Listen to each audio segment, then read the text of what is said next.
Alright guys, so the teams have just been released for Australia and Ireland this weekend. This is another massive game happening this weekend in Ireland. Australia looking to get some wins back after a few very, very disappointing performances. I mean, the loss against England, not the biggest surprise, but the way they lost, they should have hung in there a bit longer, and losing to Italy, a very bad day for Australian rugby. A very good day for Italy rugby. You know, it could have been Italy performing extremely well, but Australia just not putting in the performance they should do. They'll be very, very happy to have Len Ikitau back this weekend. So talking about the Australia team, front row of Angus Bell, Matt Fazler, and Alan Alatoa. Very good front row, very experienced. We have Jeremy Williams and Tom Hooper at the two locks. Decent lock pairing for them. Rob Valentini at 6, Fraser McWright and Harry Wilson. An extremely world-class loose trio, which I think can really make a very, very big difference this weekend, especially having the likes of Harry Wilson and Rob Valentini together on the field. Jake Gordon and James O'Connor, 9 and 10. Having James Conner back is massive for them. They've been looking for a number 10 like that. The other number 10s that have been playing, Tane Edmed and them, not really stamping their way into the number 10 jersey. James O'Connor obviously having played a few minutes for Leicester Tigers as well. He'll be looking to come in and make a big impact right away. Harry Potter and Filippo Dangunu as the two wings. Harry Potter has been world-class lately. His work rate, his effort has been so good. His work off the ball has been monumental and has been racking up those meters made. So he's been running all over. Filippo Dangunu is a wing I really think is underrated. He's a very good player. He's solid. He's strong.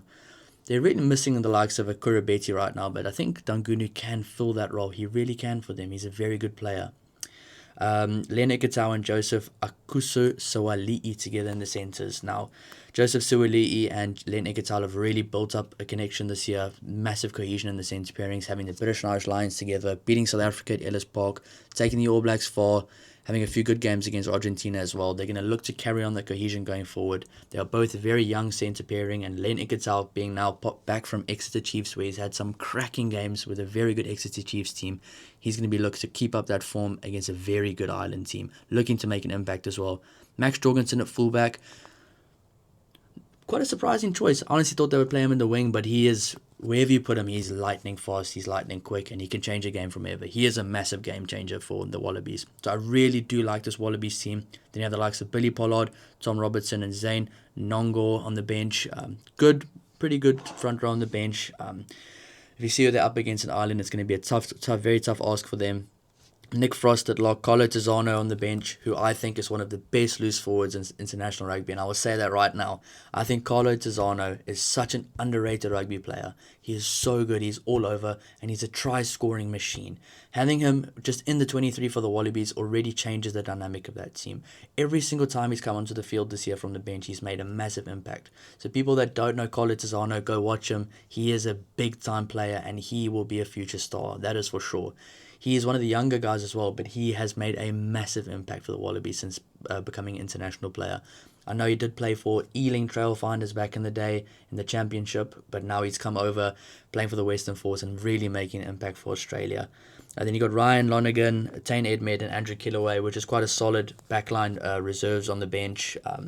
Not the strongest bench for Australia, but not a weak bench. Obviously, any Australia team is a good team, and they're looking to just build some momentum on some of their performances from this year.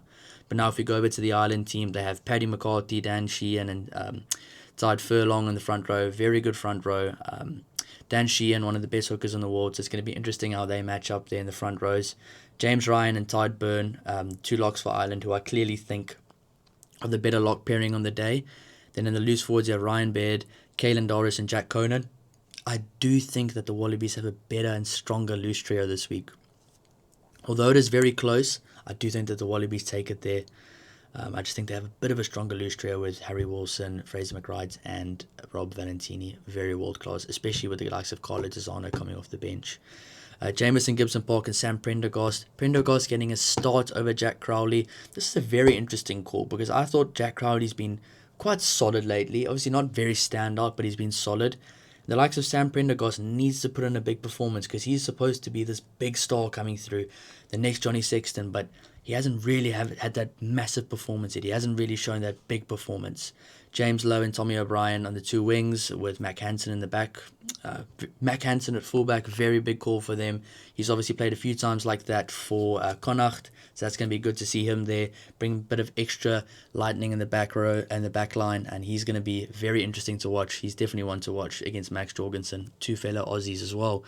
Stuart McCloskey and Robbie Henshaw in the centres. Now, I was watching Stuart McCloskey against the All Blacks the other day, and he is physical. He is tough to bring down, so he is a very good choice there to start for Ireland, and I think it's going to be a very good matchup with Ikitau and Suali'i versus Henshaw and McCloskey. Now, if you look at the bench, you've got Ronan Kelleher, Andrew Porter, and Tom Clarkson, which I think is a bit of a better front row than what the Wallabies have this week. The Wallabies will obviously be missing Will Skelton a lot this week. It's unfortunate about his injury that he had playing for La Rochelle.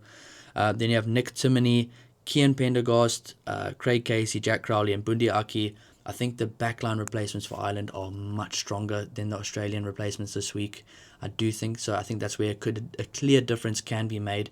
I mean, if Ireland really run Australia off the field and then bring on the likes of Bundi Aki and Jack Crowley to really seal the game, that's probably how I see it going.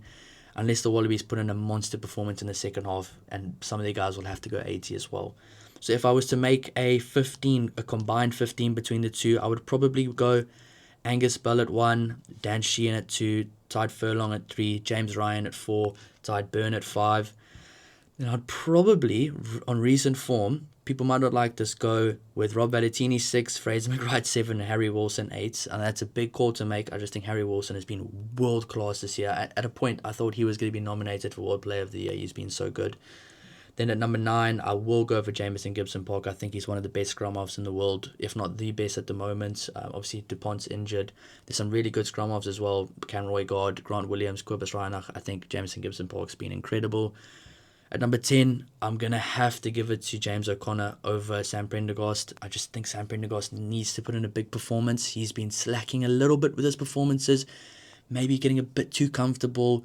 Maybe, I don't know. He's going to have a big performance. He's going to have to put in some shots on defense to show he really wants to be there. He is a great player, but he needs to have a bit more tenacity about him if he wants to be anything like Sexton. Now, in the centres, I'm going to go with Len Ikitau and Joseph Suali'i in the centres. Right now, it's looking a lot more like a Wallabies team, a bit 50-50, but then obviously in the wings, I will go for James Lowe, and then I'll go for Harry Potter on the other wing. I think Harry Potter's been in tremendous form, and I think at fullback, for right now, I'll go Max Jorgensen over Mac Hansen right at the moment. That could change. I mean, Mac Hansen's had quite a few injuries coming into the season, and maybe not found the exact same form he had, but I mean, he can always replicate that form going forward, and he can really stamp his authority and really take that 15 jersey as his. This could be a big opportunity for him. If I was to look at the bench, I'd probably go with Ronan Kelleher at 16, Andrew Porter at 17, and I'd probably choose Zane Nongor at 18. Then if you were to look at the other forwards on the bench, I'd probably go for Nick Frost, Carlo Tizzano from Australia, 19 and 20. And then if I was looking at the backline replacements, I'd probably go for the full Ireland backline replacements of Craig Casey, Jack Crowley, and Bundi Aki. So if you were to really put those teams together, it looks like quite a close game if you were to put the teams together. But it's where you put them together what matters. I mean, that back row of the Wallabies together is a big one, but that backline of Ireland is solid, and that back three is solid. The centre pairing as well, and the replacements, having a 9, 10, and 12 coming on together could really change the game for Ireland. I think the Wallabies are going to have to put in a massive shift. Some guys will have to play 80 probably, or 70 minutes. I think Ireland can afford to put their bench on early, but it's going to be a cracker match in Ireland. I can't wait for it. I think this is going to be one of the games of the weekend after the All Blacks versus England game. I think that's going to be the biggest game, and then this probably the second biggest. I think it's going to be a cracker game. And if I had to make a prediction, I think I would go Ireland by 6, just based on quality and the quality of the bench and where I think the game can be won and lost. But guys, thanks so much for watching. Please don't forget to like and subscribe. See you guys soon.